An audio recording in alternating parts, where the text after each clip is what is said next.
අද 2025 නොවැම්බර් 26 වෙනි බදාදා. ඉතින් අපි දැන් මේ ඉන්නේ කොළඹ කොටුවේ. උදේ පාන්දර 5 මාරට විතර. යාල්දීවේ කෝච්චියෙන් අනුරාධපුරේ බලා යන තමා අපි මේ ඉන්නේ.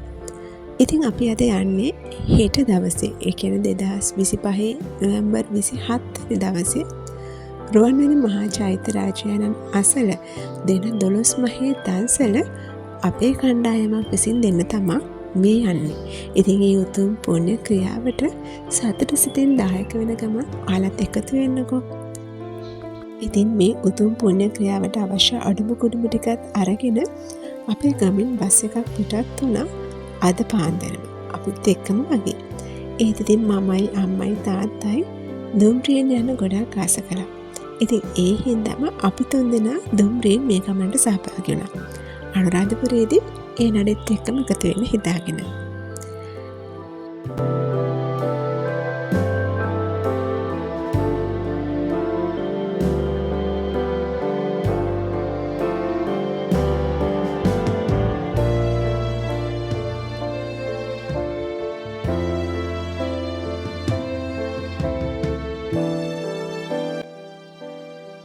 අපි ඉතින් මේ උතුම් පුණ්‍ය ක්‍රියාවට සහභාගී වෙන්න පරිසරයේ සිරි නරඹමින් ඒ වගේම මේ සුව පහසු දුම්රියේ සිරි නරඹමින් ඊටමත් විනෝදයෙන් සතුටින් තමයි මේ ගමනට සහභාගී වුණේ.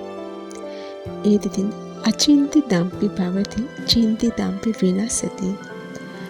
හිතන දේ වෙන්නේ නැහැ, වෙන දේ ගන්න බෑ වගේ අද වෙනකොට නම් මේ සුන්දර දසුන් සියල්ලම මහා රුද්‍ර ජල කඳෙන් වහගෙන තියෙන බව සත්‍යයි.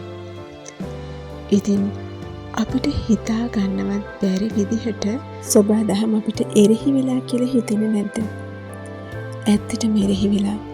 ඉතින් මට හිතෙන දේ මම කියන්නේ. මට හිතෙන්නේ අපි පුළුවන් හැම වෙලාවකම පින් කරන්න උත්සාහ කරන්න. මොකද අපිට ජීවිතේ, අපේ ජීවිතේ ඊළඟ මොහොත ගැන විශ්වාසයක් තියන්න බෑ නේද? මේ වෙන දේවල් එක්කන මට නම් හිතෙනවා අපි ඊළඟ මොහොත ගැන විශ්වාසයක් තියන්න බෑ කියලා. එහෙනම් තියෙන විදිහට සතෙක්ට බත් පිනක් හරි දෙන්න. Tamanට සල්ලි තියෙන්න ඕනේ නේ පින් කරන්න. මල් දන්සලක් ඒක ලොකු පිනක්. පුළුවන් නම් හැම වෙලාවෙකම Taman කරපු පින් ගැන මෙනෙහි කරන්න. නිතර පින් කරන්න. අපි මේ යන මොහොතේ වලට පේන වෙති හැම තැනම ජලයෙන් යට වෙලා තියෙනවා. ඒත් කිසිම මොහොතක මේ තරම් රුධිර ව්‍යසනයක් වෙයි කියලා හීනකින්වත් මේ ශ්‍රී ලංකා දීපේ වෙසෙන කිසිම මිනිසෙක් හිතන්නේ නැතුව ඇති.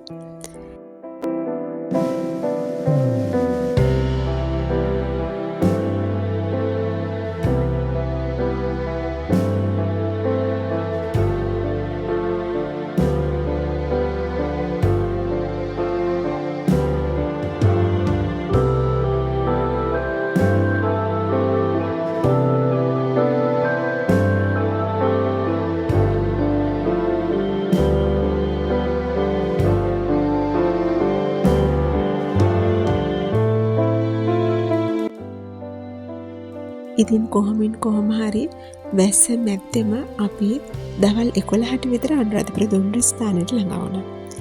ඉතින් හිතා ගන්න බැරි සෙනගක් අපි ආපු දුම්රියෙන්ම අනුරාධපුර පූජා භූමිය වන්දනාමාන කරගන්න ඇවිල්ලා හිටියා.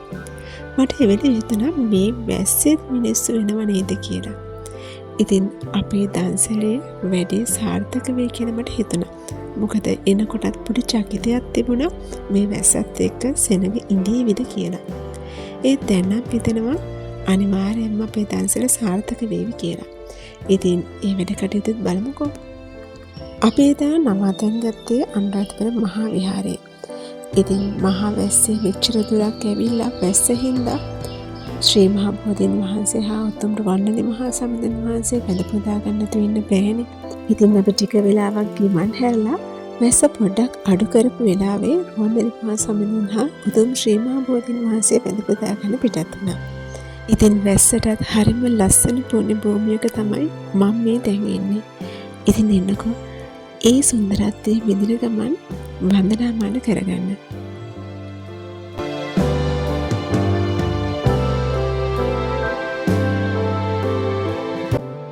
හිතෙනවා මේ පුණ්‍ය භූමියට, ඒ කියන්නේ අතීතයේ රහතුන් වහන්සේලා දහස් සංඛ්‍යාතයක් වැඩම සිටි, ඒ වගේම අප මහා ගෞතම බුදුරජාණන් වහන්සේගේ ද්‍රෝණයක් ධාතුන් වහන්සේලා වැඩම සිටින මේ උතුම් පුණ්‍ය භූමියට නිතර එන්න ලැබෙන්නේ අපි පෙර පිනකට කියලයි.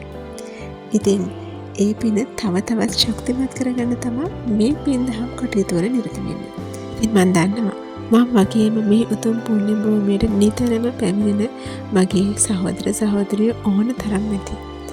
ඒ හැමෝම දන්නවා ඇති කොච්චර ගියත් හිත නිවන යන්න එපා වෙන්නේ නැති එකම ස්ථානයක් තමයි මේ උතුම් රුවන්වැලි මහා සමුදුන් සහ ජයශ්‍රී මහා බෝධීන් වහන්සේ වැඩ සිටින මේ පින්බිම.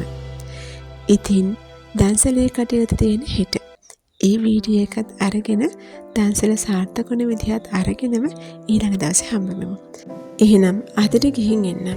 මේ අයහපත් කාලගුණික තත්ත්වයටදී හැමෝම ආරක්ෂිතව පරිස්සමින් ඉන්න. අපි රටක් වශයෙන් ඉක්මනින් එකට නැගිටිමු. හැමෝටම තෙරුවන් සරණයි. ආරක්ෂිතව පරිස්සමින් ඉන්න.